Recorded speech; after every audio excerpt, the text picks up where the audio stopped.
लोकांना भूलथापा देऊन फसवायचं आणि लोकांकडून मतदान घ्यायची ही भूमिका त्या राष्ट्रवादीचं जे षडयंत्र आहे. आता या ठिकाणी सुद्धा राष्ट्रवादीची मंडळी बरीचशी पण ते आपल्या पाठीमागे आहे, कारण तुम्ही चांगले काम केलंय म्हणून तुमच्या पाठीमागे संपूर्ण जनता आहे. परंतु देशाचं राजकारण आहे, महाराष्ट्राचं राजकारण आहे, पक्षावर विरोधकावर बोलावं लागतं आणि म्हणून अनेक वेळा प्रयत्न झाले. मला एक गोष्ट आठवली, त्या दिवशी पण मी मेळाव्यामध्ये दादा एक गोष्ट सांगितले की एक जंगल असतं, जंगल, आणि त्या जंगलामध्ये अनेक वर्षापासून एक वाघ राज्य करत होता.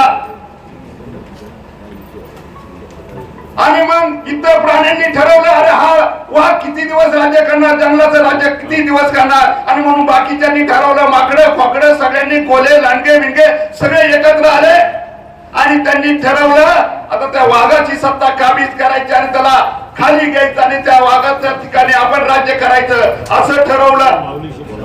अनेक वेळा एक एक जण आला, कुणी काही तयार होईना आणि सर्वांची बैठक चालू होते.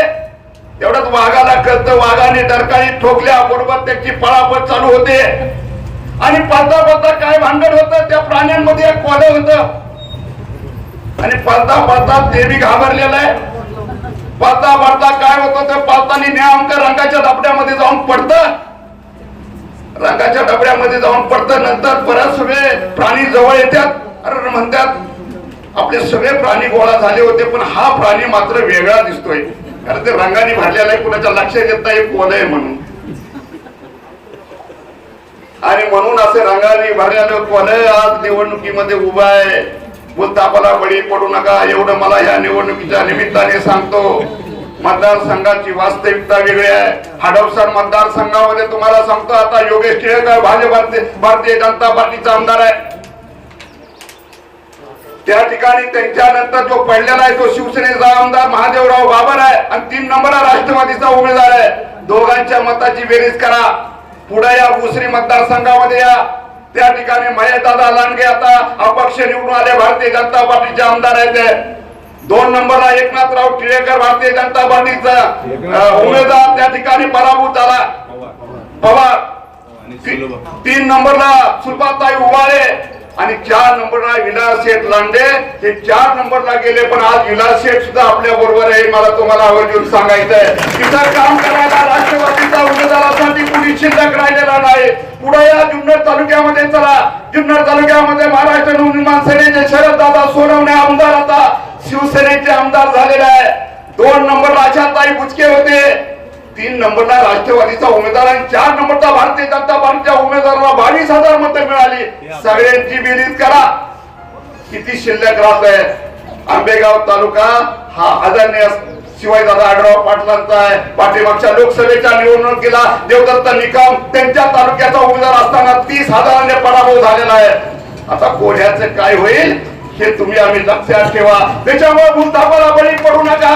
कुणाची हवा नाही, सेल्फी काढायला फक्त लोक येतात आणि येत्यात त्याच्यापैकी मी चौकशी केली, निम्मे तर मतदार नाही, निम्मे मतदार नाही, त्यांना मतदानाचा अधिकार नाही.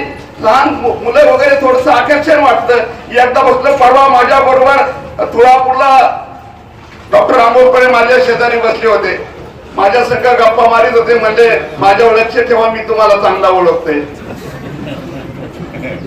पण मला वाटलं की हा माणूस सरपंच व्हायला पाहिजे होता.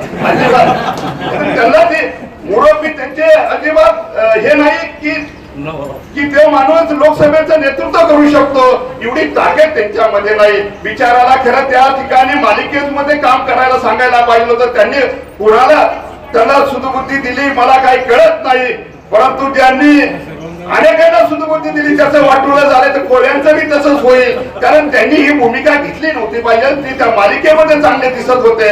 आणि म्हणून बंधू आणि भगिनींनो, या निवडणुकीमध्ये आदरणीय शिवाजीदादा आढळराव पाटील यांना प्रचंड बहुमताने विजय करा. किती प्रयत्न केले तरी विरोधी पक्ष काँग्रेस, राष्ट्रवादी आणि त्यांच्या महाआघाडीचे 7 ते 8 खासदार निवडून येतील. या महाराष्ट्रामध्ये 7 आणि 8 खासदारावर कोणी पंतप्रधान होणार नाही. आणि म्हणून आपलं मत वाया घालू नका एवढंच या आजच्या निमित्ताने सांगतो. दादा तुम्ही आमच्या वाडीमध्ये आलात, तुमचं मी मनापासून स्वागत करतो आणि आमच्या ग्रामस्थांकडनं जास्तीत जास्त मतं तुम्हाला करून देण्याची जबाबदारी आमच्या ग्रामस्थांची आहे. ते निश्चितपणे आम्ही करू एवढंच या निमित्ताने सांगतो आणि थांबतो. धन्यवाद.